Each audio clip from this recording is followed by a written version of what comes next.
পুলিচৰ ইন্টাৰভিউ চলি আছে নৱেম্বৰত আৰু পোষ্ট ওলাব তা অসমৰ দৰে এখন ৰাজ্য য'ত চৰকাৰী চাকৰিৰ কাৰণে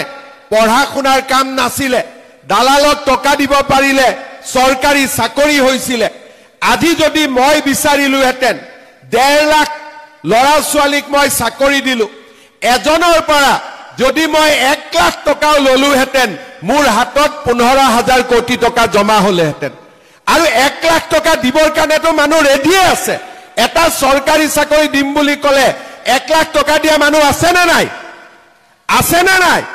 আজি যদি মই কওঁ যে মই এতিয়া চৰকাৰী চাকৰি দিম 1 লাখ টকা দিয়ক কিমান মানুহ ওলাব কিন্তু আজি ভাৰতীয় জনতা পাৰ্টিৰ চৰকাৰখনে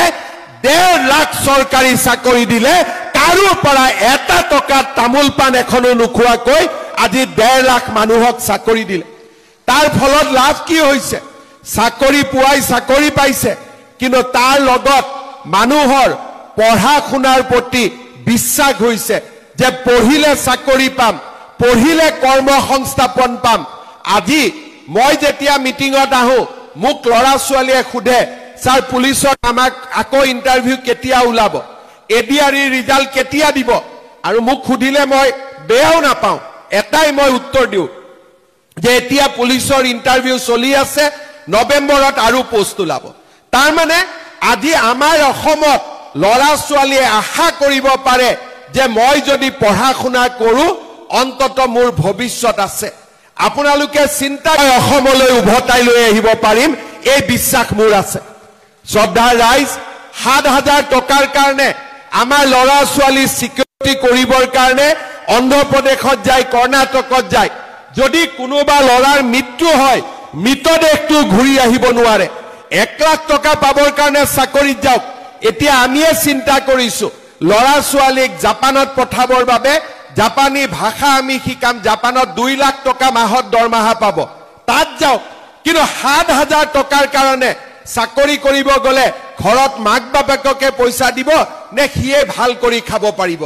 আজি অসমত আমি যদি এই 5 লাখ কোটি টকাৰ উদ্যোগ বনাব পাৰো লাহে লাহে অসমত উদ্যোগৰ পৰিবেশ সৃষ্টি হ'ব কোনো মাকৰ পেটৰ লৰা ছোৱালী কৰ্ণাটক হায়দৰাবাদত 7,000 টকাৰ কাৰণে চাকৰি কৰিব যাব নালাগে সকলো লৰাক আমি অসমলৈ ধেমাজিলৈ উভতাই আনিব পাৰিম আজি 5 বছৰত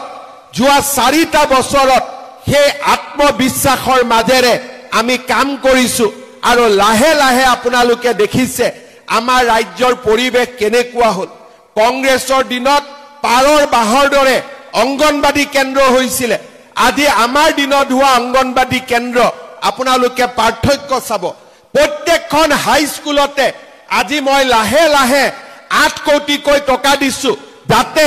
আমাৰ প্ৰত্যেকখন হাই স্কুল ডন বস্কো সেন্ট মেৰিজত কৈও ধুনিয়া হ'ব পাৰে আমাৰ স্কুল বিলাক আটাইতকৈ জাকত জিলিকা হ'ব পাৰে শ্ৰদ্ধাৰ ৰাইজ এই ধৰণৰ কামেৰে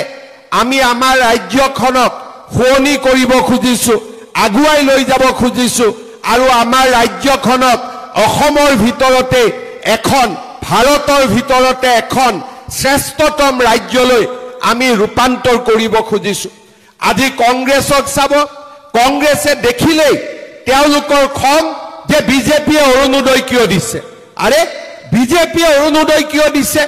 বিজেপিয়ে টকা খোৱা নাই নহয় দুখীয়া মানুহক অৰুণোদয়ৰ প্ৰয়োজন আছে কাৰণে আমি অৰুণোদয় দিছো অৰুণোদয় দৰকাৰ আছে না নাই আপোনালোকে কওক আছে না নাই কালি যদি কংগ্ৰেছ চৰকাৰ আহিলে অৰুণোদয় বন্ধ কৰি দিয়ে বা মই যদি অৰুণোদয় বন্ধ কৰি দিও প্ৰত্যেক ঘৰ দুখীয়া পৰিয়ালে অৰুণোদয় পাব লাগে ধেমাজি শিশিৰ বৰগাঁও জোনাইৰ কাৰণে আৰু 3-4 হাজাৰ আৰু অৰুণোদয় বঢ়াই দিম যাতে সকলো মানুহে অৰুণোদয় আঁচনি পাব পাৰে কোনো বাদ পৰিব নালাগে সকলো মানুহকে আমি দিব পাৰো শ্ৰদ্ধাৰ ৰাইজ নতুনকৈ ফৰ্ম ফিলআপ হৈছে আপোনালোকে যিবিলাকে দুখীয়া মানুহে পোৱা নাই পঞ্চায়ত ইলেকশ্যনৰ সময়ত জিলা পৰিষদৰ মেম্বাৰ আঞ্চলিক পঞ্চায়তৰ মেম্বাৰ তেওঁলোক গাঁৱে গাঁৱে যাব দুখীয়া মানুহে ক'ব যে মা মোৰ অৰুণোদয়ত নাম অহা নাই বাবা মোৰ অৰুণোদয়ত নাম অহা নাই ধুনিয়াকৈ ডায়েৰীত নাম লিখি ল'ব আৰু ইলেকশ্যনৰ পিছতে আমি তেওঁলোককো দি সকলোকে আমি অৰুণোদয় আঁচনিৰ মাজত সোমাই ল'ম। এইটোৱে হৈছে আমাৰ দায়িত্ব আৰু কৰ্তব্য। মই আমাৰ যিসকল ইলেকশ্যনত উঠিছে তেওঁলোকক মই অনুৰোধ কৰিম, গাঁৱত যেতিয়া আমি যাম কোনোবা বিধৱা মানুহ দেখা পাম, মইতো মুখ্যমন্ত্ৰী সব গাঁৱততো যাব নোৱাৰো, কিন্তু আমাৰ প্ৰাৰ্থীসকল গাঁৱত যাব, আপোনালোকৰ মাজত যাব। কোনোবা দুখীয়া মানুহে অৰুণোদয় পোৱা নাই, কোনোবা বিধৱা মানুহে অৰুণোদয় পোৱা নাই, কোনোবা বিয়া নোহোৱা ছোৱালীয়ে অৰুণোদয় পোৱা নাই, এইবাৰ দুখীয়া মানুহে অৰুণোদয় পোৱা নাই। এইবাৰ সকলোৰে নাম লিখি লৈ আহিব। যেতিয়া আমি জুন মাহত নতুন অৰুণোদয় দিম, সকলো মানুহে যাতে এইবাৰ অৰুণোদয় পাব পাৰে, দুখীয়া মানুহ যাতে কোনো অৰুণোদয়ৰ পৰা বাদ পৰি যাব নালাগে। শ্ৰদ্ধাৰ ৰাইজ, আপোনালোকে চিন্তা কৰক, যোৱা লোকসভা ইলেকশ্যনৰ সময়ত মই কৈ গৈছিলোঁ যে ঘৰ পাবৰ কাৰণে যি জিঅ' টেগিং আছে, এইবাৰ মই আত্মসহায়ক গোট জীৱিকা সখী দি জিঅ' টেগিং কৰাম। এইবাৰ জিঅ' টেগিং হ'ল নে নাই ভাল কৰি আপোনালোকে কওক, আগতকৈ ভাল হ'ল নে নাই? এতিয়া ইমানটোলৈকে আমি নিয়ম কৰিব খুজিছো যে যিবিলাকৰ নাম কিবা কাৰণত জীৱিকা সখী বাইদেউসকলেও লোৱা নাই, এতিয়া আমি আপোনালোকক এটা সুবিধা দিম, নিজৰ ঘৰৰ জিঅ' টেগিং যাতে নিজে আপোনালোকে কৰি দিব পাৰে, কাৰো ওচৰত হাত পাতিব নালাগে। তাৰমানে এইবাৰ মই অৰুণোদয় সকলোকে দিয়াৰ কাম সম্পূৰ্ণ কৰিম। দ্বিতীয়তে, ঘৰৰ যাতে লিষ্টত আমাৰ প্ৰতিগৰাকী আগতে নোপোৱা মানুহৰ ঘৰ আহিব পাৰে, দুখীয়া মানুহৰ নাম ঘৰৰ লিষ্টত সোমাব পাৰে। MP ইলেকশ্যনৰ সময়ত মই কৈ গৈছিলোঁ, অসমৰ ক'তো নাই। আগতে কমপ্লেইন আছিলে, জিঅ' টেগিং ল'লে টকা দিব লাগে, 10,000 দিব লাগে, 15,000 দিব লাগে, 20,000 দিব লাগে। এইবাৰ জিঅ' টেগিং মোটামুটি বিনা পইচাত হৈছে নে জিঅ' টেগিং? হৈছে নে নাই?